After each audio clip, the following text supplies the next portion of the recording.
786 news channel media, your voice our report. Nellore నగరంలో అయితే police బాసులు అయితే సీరియస్ అయ్యారు.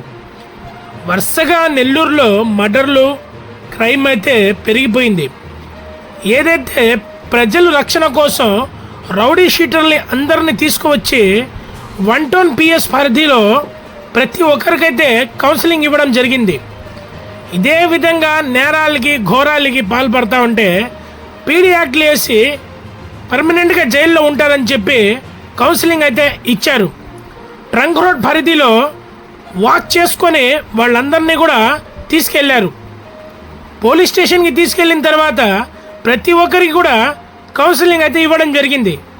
మరీ కానీ మీరు చేసిన నేరాలు, ఘోరాలు రిపీట్ అవుతే ఇంకా పీడీ యాక్ట్లో జైల్లో ఉంటారని చెప్పి తెలియజేశారు. ఈ విధంగా అయితే గంజాయి, డ్రగ్స్, సొల్యూషన్, మత్తు పదార్థాలకి కొంతమంది అయితే అలవాటు పడి ఉన్నారు. దానిపైన పర్మనెంట్గా ఒక సొల్యూషన్ అయితే పోలీస్ బాసులు అయితే తీసుకొచ్చారు.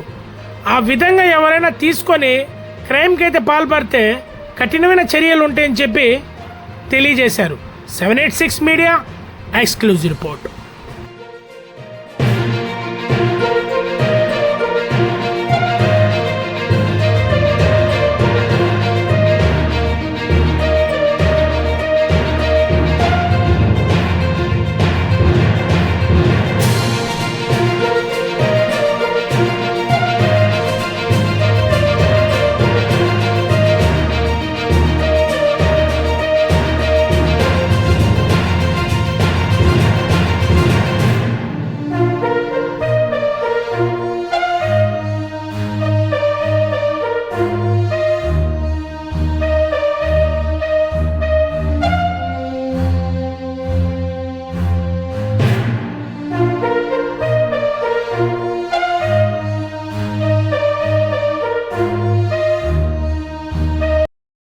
వీడియో కనుక మీకు నచ్చినట్టయితే please like, share, follow, subscribe, పక్కనే ఉన్న బెల్ ఐకాన్ ని ప్రెస్ చేయండి.